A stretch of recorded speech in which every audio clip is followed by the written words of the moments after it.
한경직 목사님께서 은퇴 후 병상에 누워 계실 때 한국교회 원로 목회자들이 병문안을 간 적이 있습니다.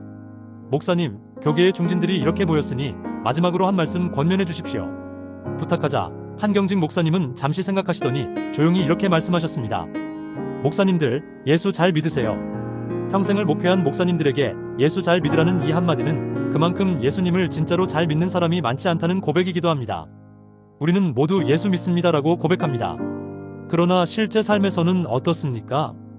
문제 앞에서 먼저 기도합니까? 아니면 걱정과 방법을 먼저 찾습니까? 예수님을 의지한다고 말하면서도 실제로는 돈, 사람, 제도, 내 능력을 더 믿고 있지는 않습니까? 오늘 본문을 통해 주님이 원하시는 참된 믿음이 무엇인지 함께 살펴보고자 합니다. 예수께서 이르시되 나는 부활이요 생명이니 나를 믿는 자는 죽어도 살겠고 무릇 살아서 나를 믿는 자는 영원히 죽지 아니하리니 이것을 내가 믿느냐.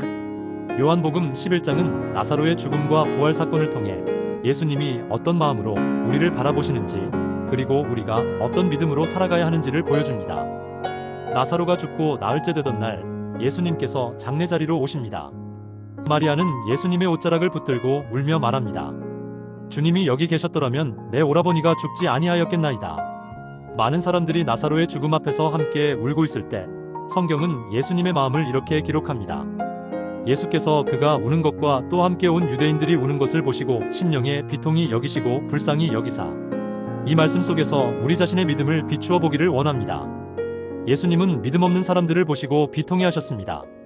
예수님은 이미 수많은 표적과 기적을 통해 당신이 하나님의 아들 그리스도이심을 보여주셨습니다. 회당장 야이로의 딸을 살리셨고 나인성 과부의 아들을 살리셨습니다. 사람들은 예수님이 죽은 자도 살리시는 분이라는 것을 보고 듣고 경험했습니다.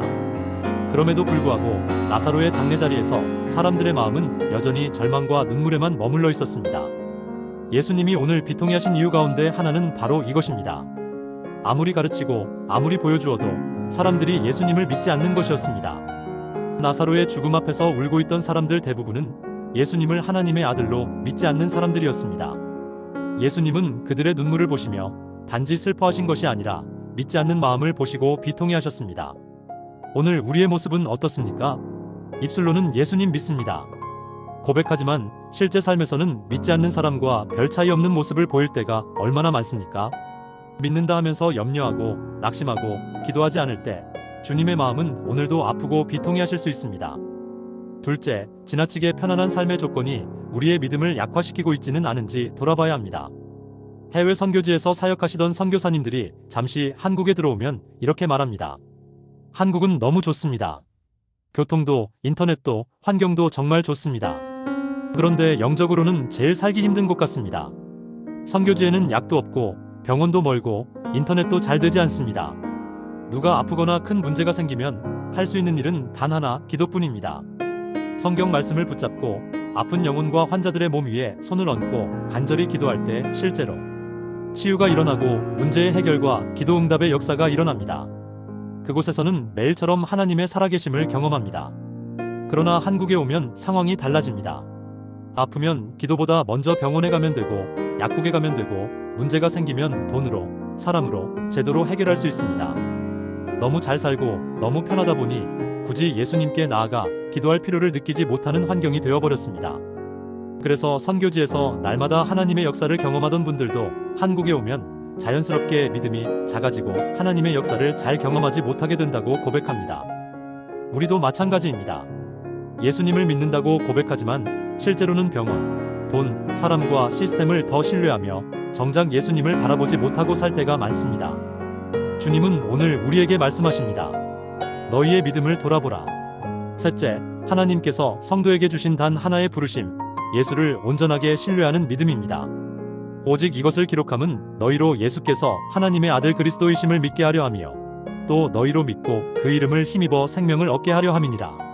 하나님이 우리에게 바라시는 것은 결국 한 가지입니다. 예수님을 하나님의 아들, 나의 구주로 믿는 것, 그 이름을 힘입어 참 생명을 얻는 것입니다. 예수님 아닌 다른 무언가를 더 믿고 의지하고 있다면 이제 내려놓아야 합니다. 돈을 더 믿고 있다면, 내 경험과 실력을 더 의지하고 있다면, 사람과 세상의 안전장치를 더 신뢰하고 있다면 오늘 이 시간 그 모든 것을 주님 앞에 내려놓고 오직 예수님 한 분만 바라보는 믿음의 자리로 돌아와야 합니다. 하나님께서 원하시는 가장 복된 인생은 많이 가진 인생, 높은 자리에 오른 인생이 아니라 예수, 잘 믿는 인생입니다. 우리를 향한 하나님의 뜻은 분명합니다. 오늘 우리가 결단해야 할 것은 이 한 가지입니다. 환경 때문이 아니라, 형편 때문이 아니라 어떤 상황에서도 예수님을 믿고 의지하는 사람이 되기로 결단하는 것입니다. 사랑의 하나님 아버지, 수많은 기적과 표적을 보았으면서도 주님을 믿지 못했던 사람들처럼 우리도 예수님을 믿노라 고백하면서 삶에서는 염려하고 근심하고 두려워하며 예수님 아닌 다른 것에 소망을 두고 살았음을 고백합니다. 주님, 우리의 믿음 없음을 용서하여 주옵소서. 편안한 환경 속에서 기도보다 사람을 먼저 찾고 말씀보다 내 생각과 방법을 먼저 의지했던 우리의 연약함을 불쌍히 여겨 주옵소서. 이제는 예수님 한 분만 믿고 의지하며 순종하는 참된 믿음의 인생 살게 하옵소서. 예수 그리스도의 이름으로 기도합니다. 아멘.